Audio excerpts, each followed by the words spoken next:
Muy buenas noches. No se equivocó de programa, esta no es la lucha libre, aun cuando a veces parece ring. Nos quisimos empezar el programa con la mascarilla para recordarles la importancia de que la traigamos todo el tiempo. Sin embargo, como en el canal pudimos verificar que se han estado tomando medidas para garantizar la seguridad de todos quienes estamos en este estudio, pues decidimos quitarnos las mascarillas, aclarándoles que cuando termine el programa nos las volveremos a poner. Dicho esto, pues estamos muy contentos de regresar finalmente al aire después de varios meses, 3, 4 meses, en mi caso 6 meses, y lo hacemos con una buena noticia, que el día de ayer se detuvo en Guanajuato al líder del cartel Santa Rosa de Lima, el Marro, y en ese sentido ha habido un consenso generalizado de izquierda, derecha, centro a favor, felicitando a los gobiernos, al gobierno estatal, gobierno federal, a las diferentes corporaciones, lo cual demuestra que cuando hay algo que trasciende las diferencias, todos estamos de acuerdo y nos unimos. Segundo, hay una alegría porque hubo coordinación. Vamos, que eso es algo que estamos pidiendo desde hace tiempo. También se dio un consenso sobre la importancia de que se descabece a los carteles, pero una preocupación porque no hay, al parecer, políticas gubernamentales para atender a la fragmentación. Por tanto, ojalá y el gobierno de Guanajuato y el gobierno federal y municipales se sigan coordinando para contener las consecuencias de la fragmentación. Tercero, no se resaltó lo suficiente el papel de la sociedad, pese a que hay evidencia de que es la sociedad la que a través de sus pronunciamientos, sus manifestaciones, sus expresiones, y en ello incluimos a los medios de comunicación, logran cambiar las políticas públicas. Una ausencia notable en este caso es el silencio sobre la atención a los desaparecidos, y en Guanajuato hay una muy buena cantidad de desaparecidos. Finalmente, y como moraleja que debemos recordar, los carteles más violentos generalmente son los que pagan primero las consecuencias de las políticas federales y estatales. Pues este es el tema. Y el Marro era particularmente violento. No, yo celebro igual que tú, no puedo más que estar de acuerdo con todos los puntos que dices. Recordar que hace un mes más o menos había una tensión abierta muy fuerte entre el gobierno federal y el gobierno de Guanajuato. El presidente estuvo en Guanajuato y bueno, pues firmaron la pipa de la paz. Hay ciertas cuestiones que por supuesto quedan pendientes después de una, digamos, enorme éxito. No hay que regatearle en absoluto el enorme éxito porque fue además una operación limpia. Espero que judicialmente tenga pues consecuencias, porque recordamos que hace poco tiempo a la familia del Marro, que era responsable de la operación económica, pues la tuvieron que soltar por defectos de procedimiento. Yo supongo que todo esto está amarrado, atado y bien atado, como diría un viejo dictador. Pero ¿qué es lo que viene? Uno, ver si efectivamente se logra, digamos, contener esa violencia terrible que ha habido en Guanajuato en los últimos tiempos. Dos, que nos cuenten los niveles de vinculación que había entre los niveles locales. O sea, el éxito no quita la responsabilidad. Hace poco tiempo el presidente decía, el fiscal Samarripa se tiene que ir. El nivel de vinculación, lo dijo en el video de este fin de semana, que hay con las autoridades locales y municipales es muy fuerte. Supongamos que ahora lograron efectivamente contenerlo. Bueno, yo supongo que se tienen que derivar responsabilidades de todo esto. Y lo tercero es evitar que las condiciones que han explicado que en Guanajuato y en otras entidades federativas los grupos criminales se reproduzcan, no se den, que se logre contener efectivamente que esta historia de, digamos, grupos criminales que encuentran mil formas de reproducirse con nuevos nombres, en este caso no se den. Bueno, la idea de que en esta ocasión todos se encontraron cooperando tiene sus límites. El Financiero, por ejemplo, pone hoy mucho énfasis en que la idea de que el gobierno de Guanajuato también cooperó y cooperó mucho, hay que tomarla con una buena dosis de escepticismo, porque este gobierno de Guanajuato realmente no ha hecho gran cosa. Es el gobierno que tiene a Samarripa, pero que la ausencia del gobierno local es notable. El gobierno vía el ejército, la Guardia Nacional, que no se ha mencionado mucho, pero la Guardia Nacional estaba en las fotografías, ¿no? Sí, claro. Es compartiendo en igual cantidad con el ejército. La Armada no estaba, pero se señala que tenía los drones. Bueno, ahora, lo de que descabezado van a aparecer las cabecitas, pero es que eso es inevitable, no hay forma. Dice Sergio, necesitamos que nos digan cuál va a ser la estrategia, pero es que el montón de gente que vivía directa e indirectamente del marro y del huachicol, ¿de qué va a vivir ahora? Ya se acostumbró, va a vivir de un sueldo pequeño y va a su vida anterior al huachicol, o es casi inevitable que una parte, ya lleva 6 años, ¿no? El marro llevaba 6 años operando. En 6 años ya hubo una costumbre, ya hay una cultura de esto. Le quitan al jefe, le disminuyen el huachicoleo, entonces, ¿qué queda? ¿Qué les queda? Ni modo que las becas o el dinero que reparten los programas sociales.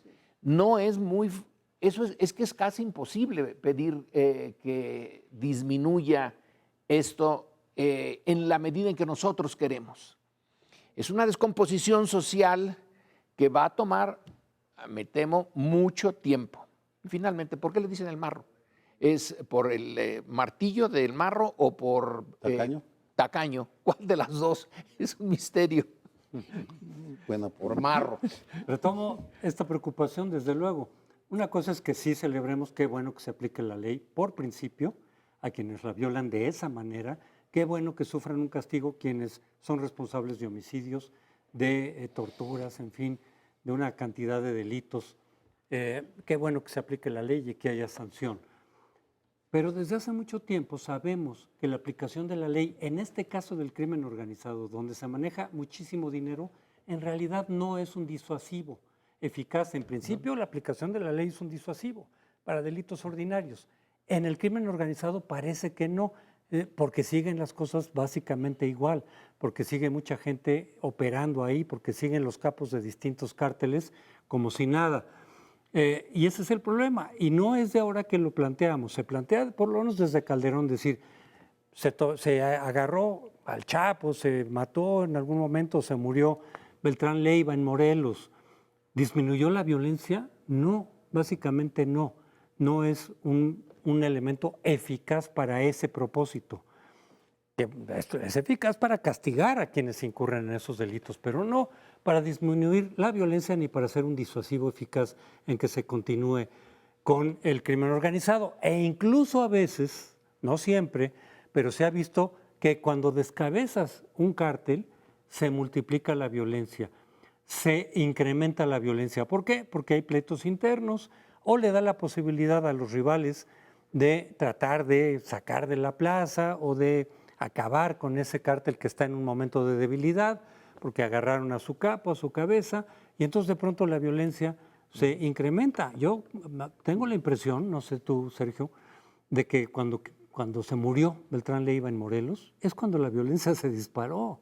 Es decir, a veces es contraproducente contra otro de los objetivos que hay en toda esta lucha del gobierno, que es disminuir la violencia. Entonces, ¿qué haces? No, ya lo sé, no digo que el problema sea sencillo, simplemente estoy diciendo No que le esos son pegas los al hechos. marro porque puede haber más violencia. Por eso, a ver, nada más una cosa, Es que yo creo por que es una eso López teoría Obrador, eso. quizá por eso López Obrador en algún momento dijo, ya no vamos a agarrar capos, no sé si ustedes recuerdan. Sí, Hasta que Y de pasó pronto lo hasta ahora, hasta claro, que pasó entonces, lo de Culiacán y ahora recuperó terreno. lo que digo es, este es un dilema que no es de fácil solución, simplemente. la historia y la explicación más directa es que en México no participan con la misma energía los municipios y los estados. Cuando descabezan y desmantelan y fragmentan a las 5 familias de Nueva York, participó el gobierno federal, el gobierno estatal de Nueva York y el gobierno municipal o condal, las policías del municipio, de los condados que forman. No es el caso en México.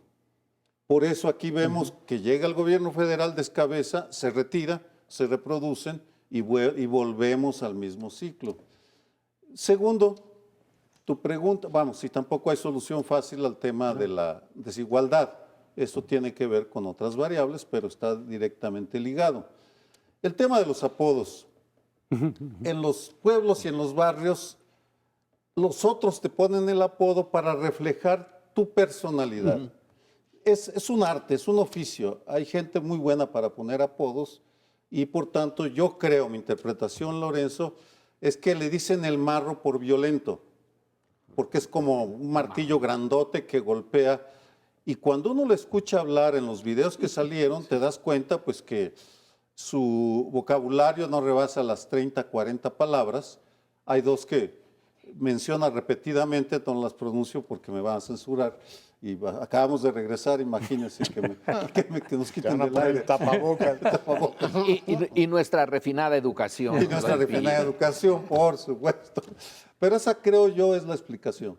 Yo veo tres cosas. Uno, esta discusión de si violencia o no, en realidad es una aporía para mí, porque ¿qué debe hacer un gobierno? Es decir, porque puede haber violencia, yo no detengo a un individuo que a su vez está generando violencia en una entidad y además está lucrando con el patrimonio público, pues lo tiene que detener. Si el costo efectivamente es que pueda haber más violencia, pues tú tienes efectivamente que medir las capacidades para en el terreno crear una situación diferente. Aquí en la Ciudad de México lo lograron con algunos cárteles que estaban operando.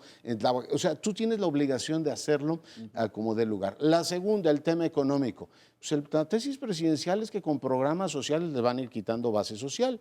Yo creo que es cuando menos, es una buena tesis. No sé si económicamente dé, el Marro decían que ganaba hasta 10 millones al mes, no sé si dé como para efectivamente que esto ocurra en el corto plazo, pero de lo que no tengo duda es que es la tesis correcta. Es decir, el Estado debe proveer a la gente en las condiciones que hoy tiene. No te pueden dar el Jóvenes Construyendo Futuro con $2,500, pero sí decir, oiga, esta es una forma de vida honesta. Y lo segundo, que tampoco tengo duda, es se tiene que estrechar el mercado ilegal de hidrocarburos. El Estado debe hacer eso y decir, señores, ganaban mucho dinero, pero se acabó la diversión, ya no hay más. Y lo segundo es que la UIF debe efectivamente, ahora entiendo que le congelaron todas las cuentas a este individuo, con las capacidades y agilidad y diligencia que ha demostrado, es decir, yo estoy en condiciones de ese dinero congelárselo y tardará 5 años en verlo, si es que acaso lo ve.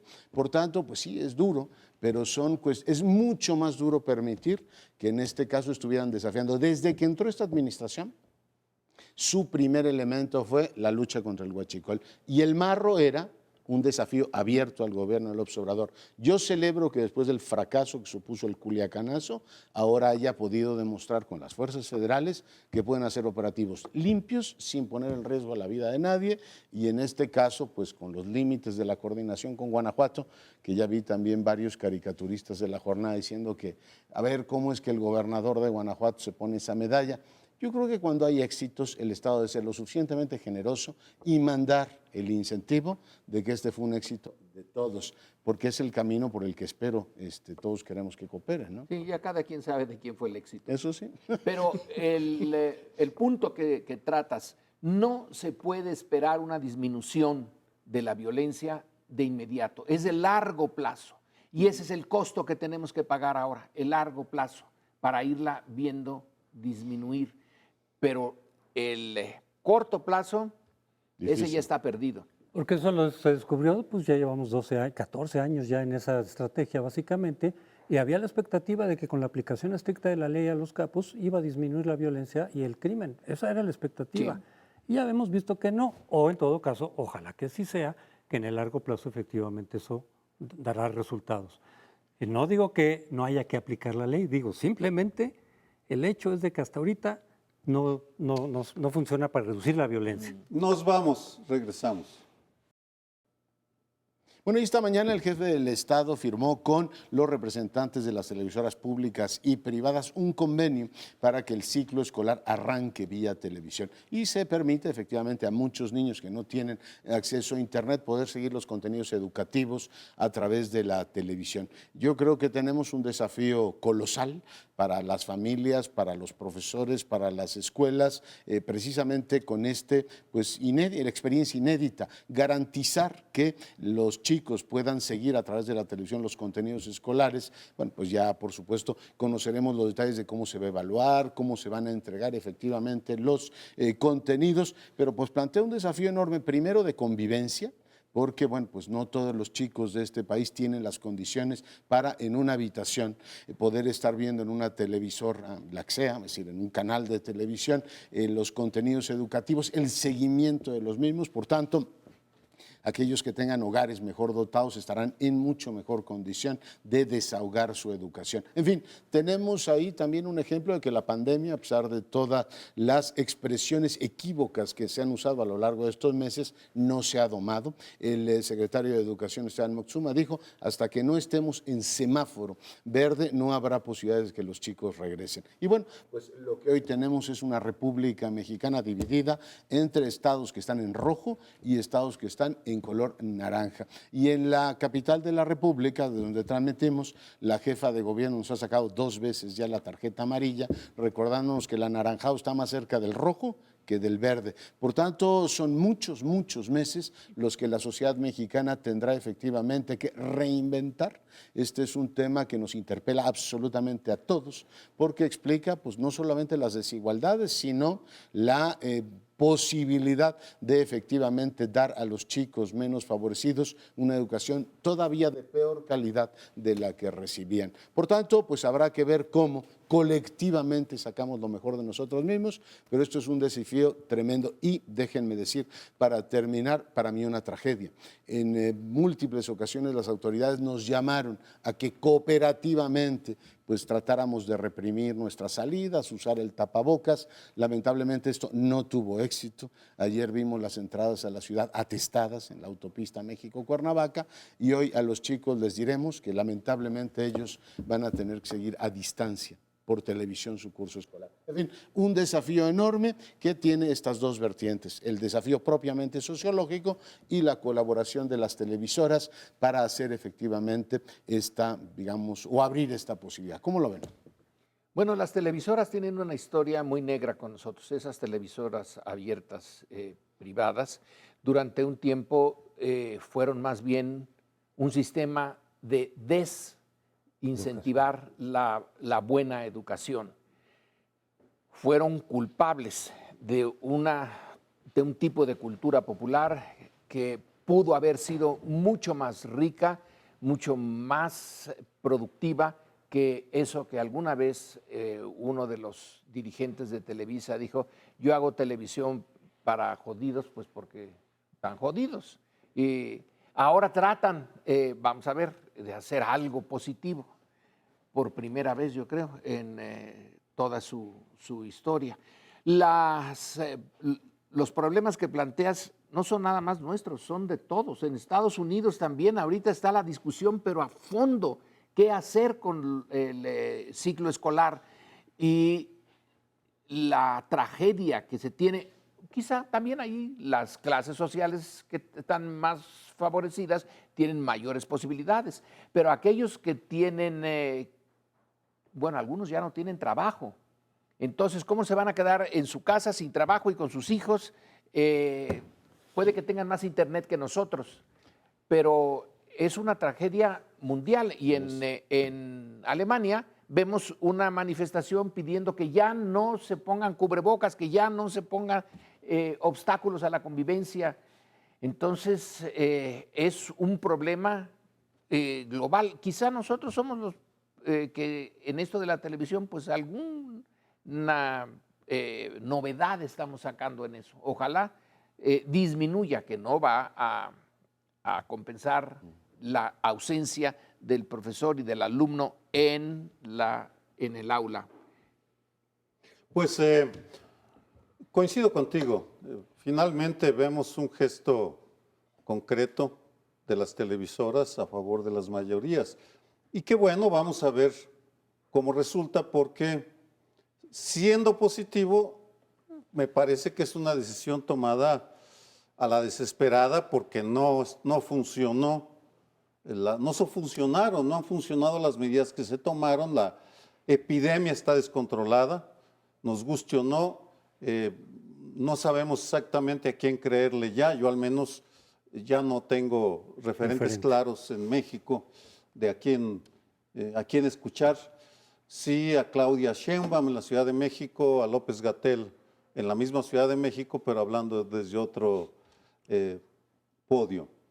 Lo que me centro un segundo en el dilema que tenemos los profesores, porque en los últimos meses lo que he observado, y creo que todos aquí somos profesores, es encontrar la forma de transmitir conocimiento de manera eficaz, razonablemente eficaz, a un grupo que va a estar lejano, que va a estar ausente, y lo que uno encuentra es la recomendación de que independientemente del tamaño del grupo, se hagan talleres con pequeños grupos para poder profundizar o tener un acercamiento, aun cuando sea a distancia, lo cual suena bien cuando se puede hacer, pero conozco a profesoras de Chalco, por ejemplo, con las que he platicado sobre el tema, y me dicen lo que todo mundo dice: bueno, hay niños jóvenes que no tienen o computadora, o que apagan la cámara porque no quieren que vean dónde viven sus otros compañeros. Es decir, estamos viendo de manera descarnada lo profundamente desiguales que somos como país, y la enormidad, sí, nos increpa a todos, pero tal vez esto nos está diciendo, uno, pues que no se prepararon, ni el gobierno federal ni los gobiernos de los estados están improvisando, y dos, que tenemos que echar a volar la imaginación para ir no solo elaborando métodos pedagógicos adecuados a lo digital, sino de transmitirlos, difundirlos lo más que se pueda, con la colaboración, yo espero, no solo de las televisoras, sino de las nuevas televisoras, Twitter y Facebook, por donde la información fluye mucho más rápido y llega más pronto a todos los niveles que por las televisiones, me parece. Sí, realmente es un problema lo que estamos viviendo, y se refleja en diferentes ámbitos, aquí con lo de la educación. Eso es lo que han señalado ustedes. Yo sí creo que efectivamente todo lo que está ocurriendo, a quienes más afecta es a los menos bien ubicados, es a los más marginados, a los más... todo. Y aquí también, porque también decir, bueno, ¿cuántas televisoras hay en la casa o computadoras? Pues no todos los niños tienen. Y los papás, los que sigan teniendo trabajo y tengan que ir a su trabajo, los van a dejar solos, o con quien los dejan, en el caso de los niños más chicos. Y también se ha mencionado por ahí el aspecto psicológico de los niños, es decir, estar encerrados tanto tiempo, nada más con tus papás, con tus hermanos, digo, después de tantos meses, cuando necesitan la sociabilidad, necesitan la relación con sus compañeros, los juegos, todo lo que ocurre en las escuelas. Psicológicamente es importante, y en términos de las relaciones sociales, eso se va a seguir posponiendo, con quién sabe qué efectos. Entonces estamos viendo una cantidad de efectos negativos de toda esta situación, que mal que bien pues se tratan ahí de ir resolviendo. Desde luego no se trata de poner en riesgo la salud de los niños y de los jóvenes, por supuesto, pero sí es algo que sí va a afectar desafortunadamente en términos de calidad y de acceso a los que menos tienen.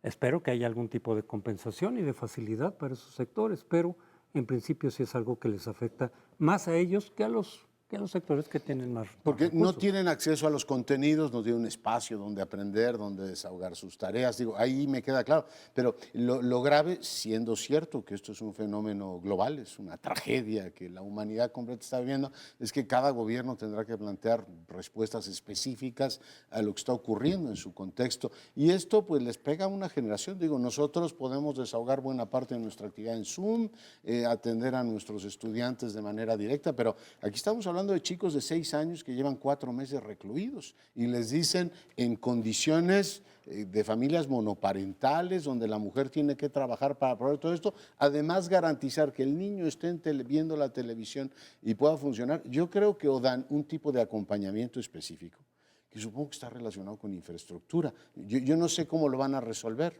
pero me imagino que no le puedes avisar a una familia, ¿sabe qué? Ahora ver tele todo el santo día, espero que vean el primer plano, y porque van a seguir la secundaria y esperamos responsabilidad de ustedes. No, tiene que haber un acompañamiento que a través de un espacio público saludable, o sea, no nos pueden contar que están abiertos los restaurantes con ciertas reglas y no puedes abrir las escuelas con ciertas reglas. Es decir, a ver, una vez al mes por lo menos o una vez a la semana vienen y en tales condiciones las maestras, entonces para que las conozcan. Hoy decía el secretario Moctezuma, la maestra que les dio el curso anterior va a tener que llevar esos mismos grupos para que por lo menos sepan que uno es Periquito y el otro es Juanito. O sea, estamos ante un problema colosal que supongo que sí requeriría un esfuerzo nacional extraordinario, desde el presupuestal hasta el físico, porque no creo que puedas decirle a los niños, ¿sabes qué? 6 mesecitos más. Digo, si tuvieran 60 y tantos años lo entiendo, pero a los 6 años necesitan socializar, jugar e interactuar con sus colegas, independientemente del dinero que tengan sus padres. Una contradicción. Ayer Sabina Berman en el Universal escribía el caso de los empleados del grupo Azteca, de Ricardo Salinas Pliego, y contaba la historia de una madre que muere y que, en fin, contagia porque la obligaron a ir a trabajar. Y en este sentido lo menciono porque también se ha demostrado que es mejor que esté algún padre acompañando a los niños. Podrán acompañar a los niños los padres que puedan trabajar desde casa. Pero sí, como en el caso de Salinas Pliego, les prohíben ausentarse, pues entonces es muy contradictorio lo que ahora está haciendo. Sí, va a poner su televisora para transmitir información cuando les prohíbe a sus empleados que se vayan a estar con sus hijos y trabajan y acompañan a los niños. Pero así es este país lleno de contradicciones y de desigualdades, por supuesto. Y eso de que no se prepararon, nadie se preparó, nadie podía prepararse. Uno dice la primera potencia del mundo, el país más rico del mundo. Desastre. Y es el que menos preparado está. El que más casos tiene. Es que realmente tomó por sorpresa a todos. Todos tienen que hacerlo sobre la marcha, inventar las cosas, improvisar, todos tienen que improvisar. Por eso digo, hay que hacer ahora necesidad virtud, porque a los chicos lo que no les podemos decir es, se quedan en la casa hasta ver cuándo arreglan o cuándo se arregla este asunto, que supongo que se va a arreglar con las vacunas, pero efectivamente hay que hacer en este caso ese esfuerzo. Hacemos una breve pausa, regresamos. Bueno, pues ahora entramos al tema de el personaje que llegó, no del frío, como es en la novela, llegó de España. Que no está ahora tan fría, pero que estaba en una prisión y que se le vincula a algo realmente profundo. No es nuevo, no es nada nuevo que una de las empresas del Estado haya servido para hacer negocios ilegales, para transferir dinero a los partidos políticos, ya lo había hecho antes. Y en fin, esta manera de cómo una empresa que en algún momento fue robusta, nunca fue libre de corrupción, pero sí se fue haciendo, y entonces se dijo, esa empresa ya no tiene salvación, es el mercado, es la inversión privada, acabemos con Pemex. Y en el acabar con Pemex hay alguien, no es el único, que fue un instrumento muy claro y al que ya las pruebas acumuladas a través de las confesiones de empresarios brasileños, se ve que Emilio Lozoya Austin realmente presidió sobre uno de los peores momentos de Pemex, de hacerlo la pieza a través de la cual se iban a ir tomando trozos hasta hacerla inviable, y esos trozos iban a ir para personas privadas y para partidos y para elecciones, etc. Bueno, ya llegó Lozoya. Es una oportunidad histórica. es realmente un momento en que se puede empezar a ver la madeja, la gran madeja de corrupción. Pero tenemos que tener mucho cuidado. Ahora, de momento, y con esto termino, Lozoya parece ser un prisionero muy bien tratado después de que ha atacado uno de los bienes nacionales más importantes. De lo que se puede, de ahí se podría hacer una tesis de una traición a la patria, porque no fue un robo a cualquier entidad, es una de las entidades del patrimonio nacional más importantes. Entonces hay que tener mucho cuidado.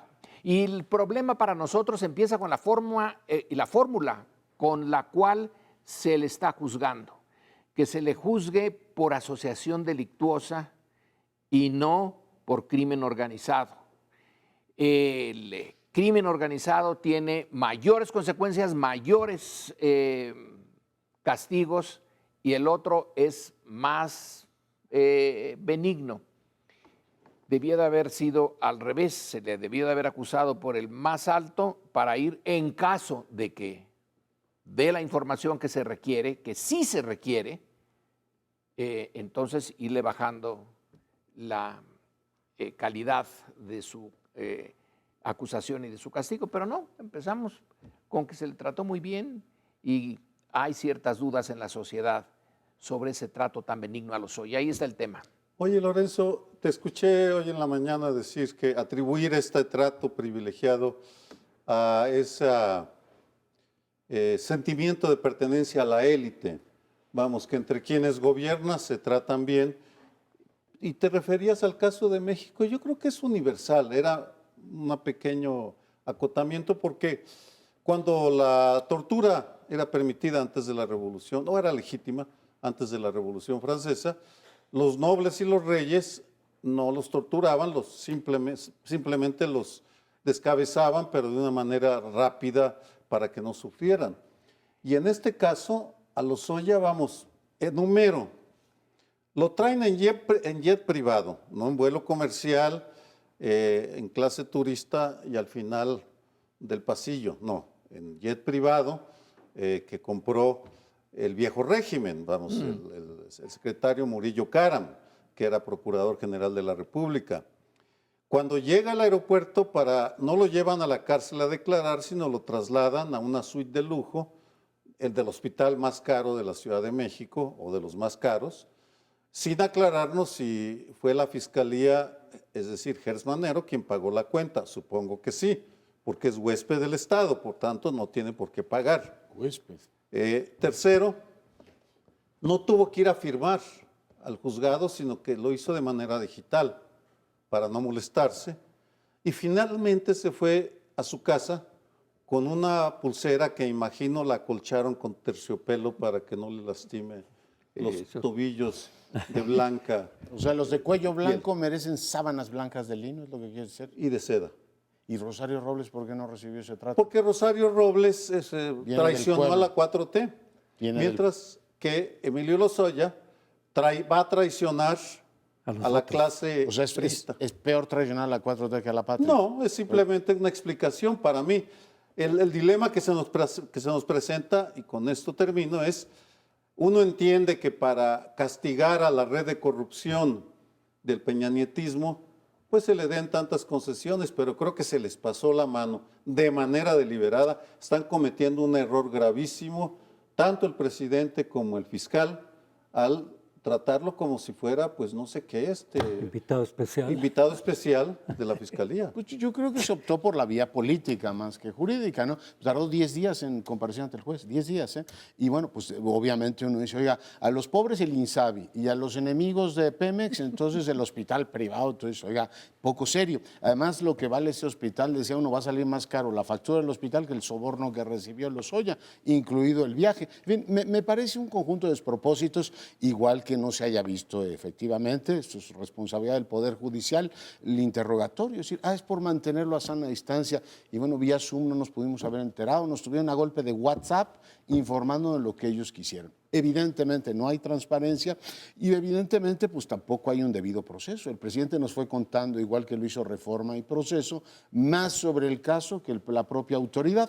Por tanto, estamos claramente, y lo entiendo bien, entiendo, yo no estoy efectivamente criticando eso, ante una pista claramente política. El presidente dijo, me llegó un botín buenísimo, que es poder acusar a esa clase política que recibió sobornos por aprobar la reforma energética.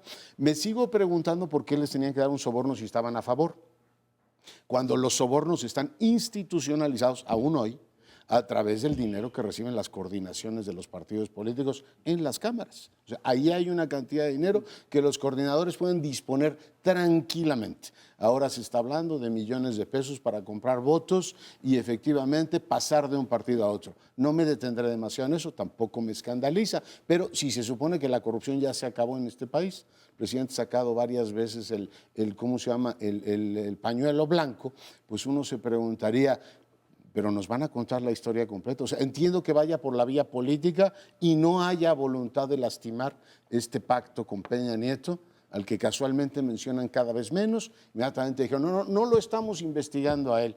Igual que desmintieron en cuestión de minutos que tampoco estaban investigando a Osorio Chong. Yo creo que optó este gobierno, y a lo mejor es lo lógico, ante las, dilemas que tenía, por la vía política y no por la vía del estricto derecho.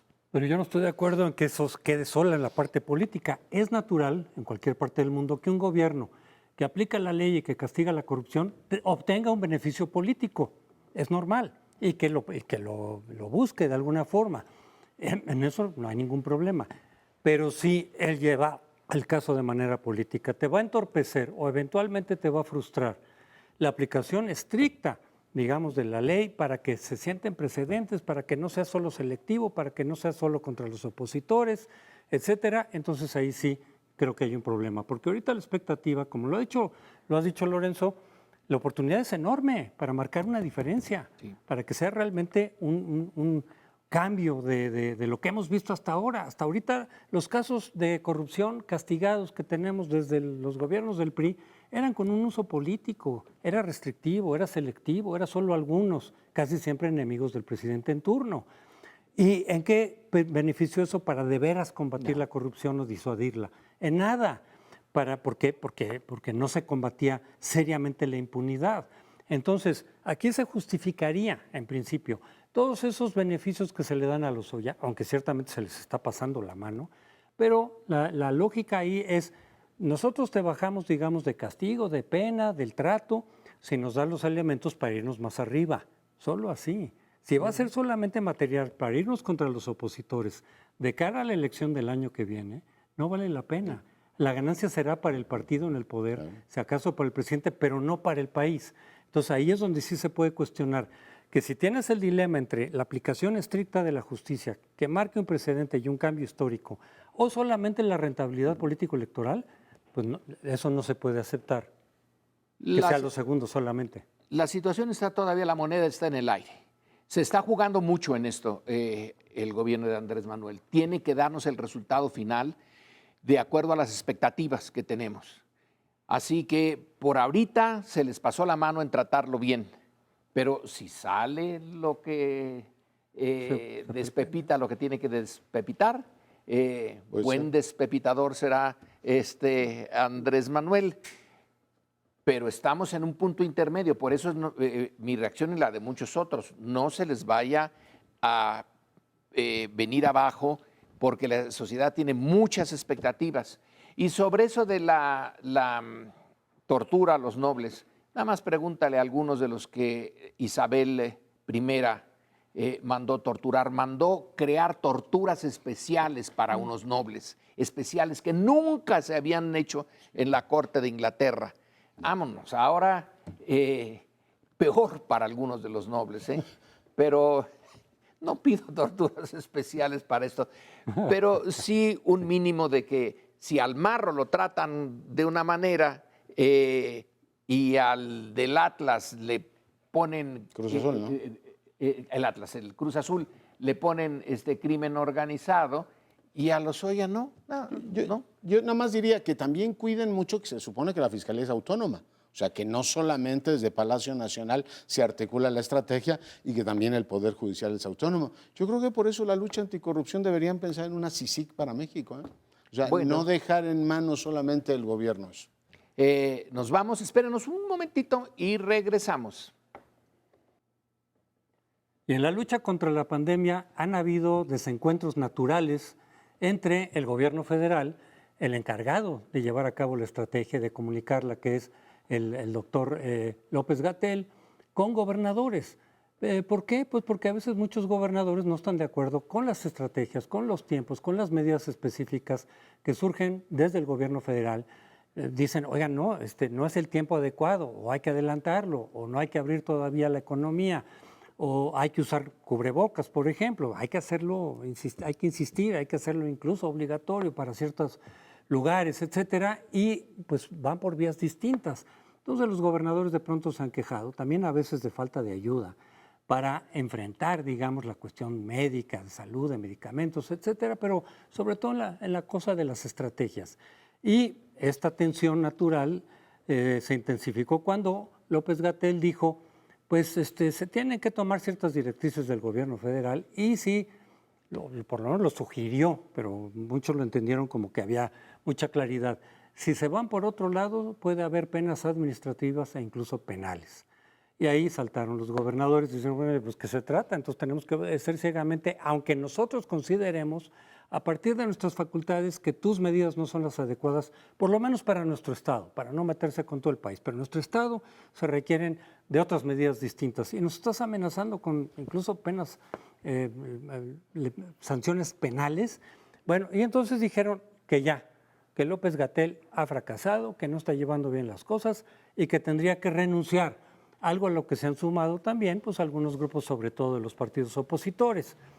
Como era esperable, López Obrador, el presidente, pues no va a hacer eso, por lo menos no por lo pronto, porque basta con que lo pidan grupos o gobernadores, en este caso opositores, para que no lo haga, porque sería una señal de decir yo me estoy doblando frente a la oposición. Entonces hay analistas que han señalado, decir, por lo pronto no lo va a descuidar, por lo pronto no lo va a desproteger, lo va a mantener.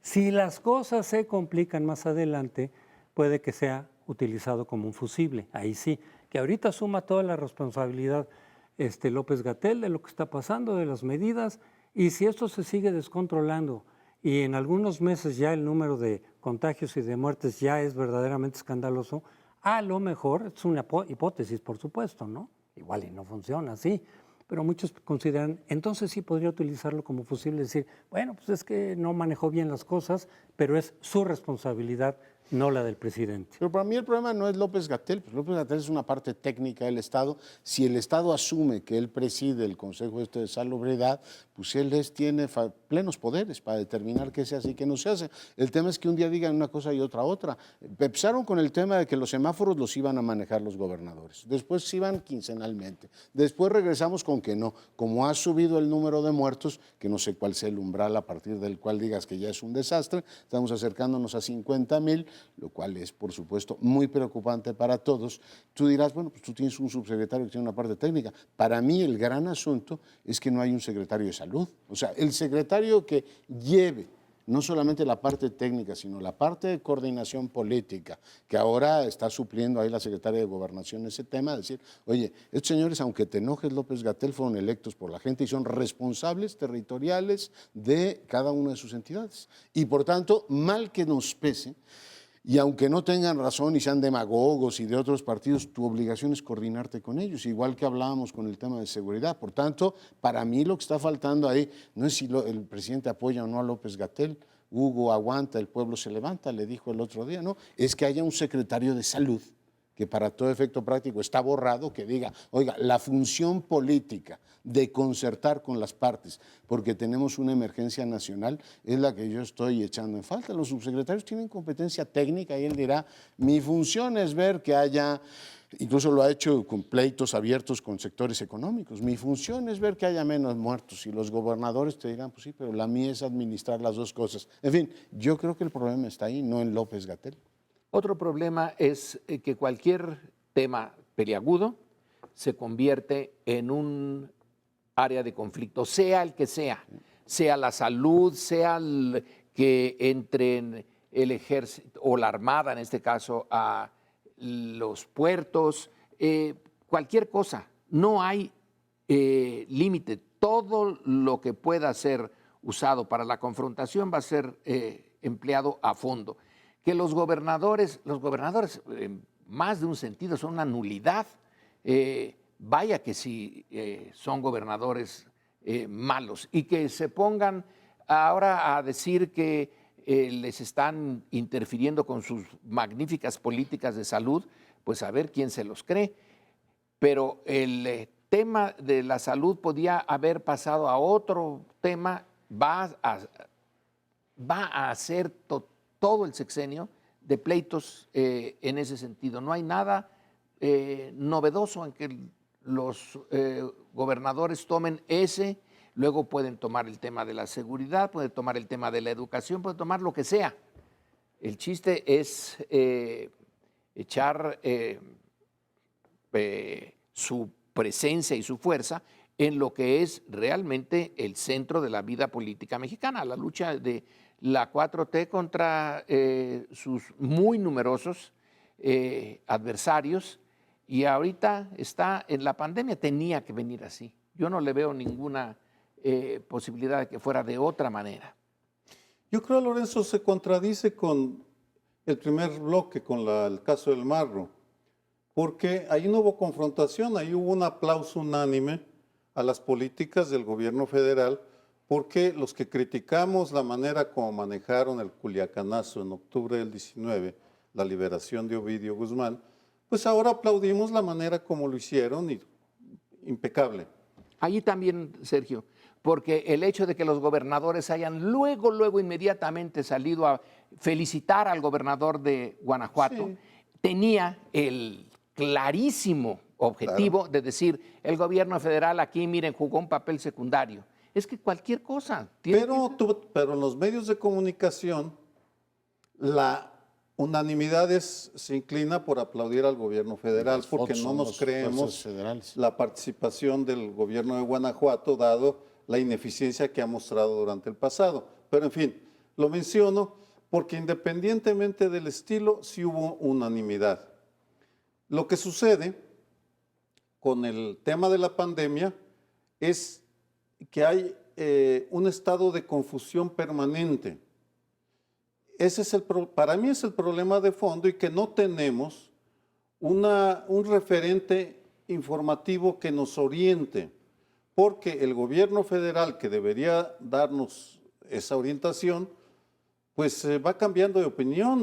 López-Gatell dijo hace meses máximo 8,000 o 6,000 muertos, y la curva va a para el estar 10 de aplanada, mayo va a ya ser estamos, domada, y pues no lo vemos, sigue subiendo y subiendo y subiendo de manera, y no vemos que se estén tomando medidas para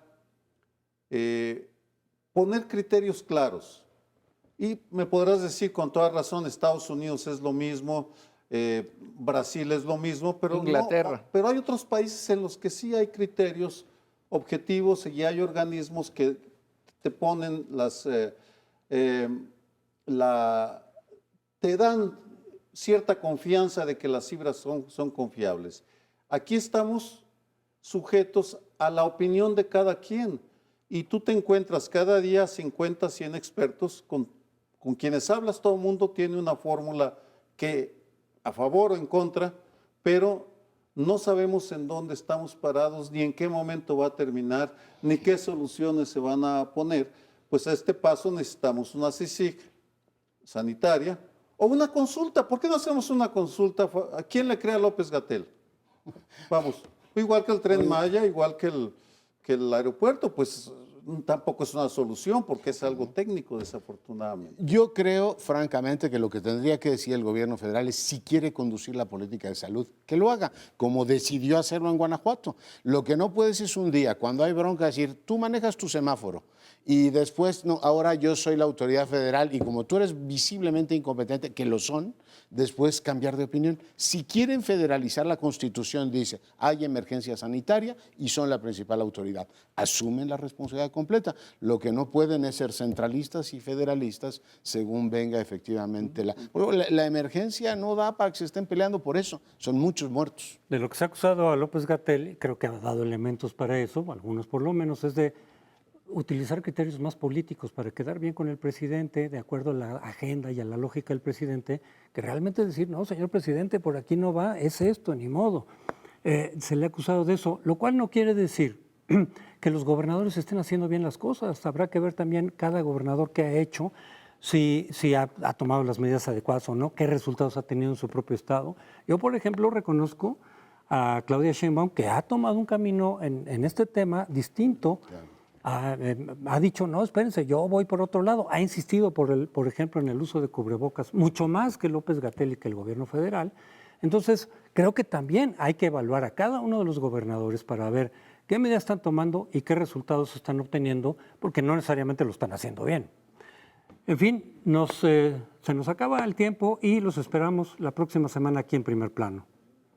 Nos ponemos las mascarillas. Sí. Hasta la semana próxima.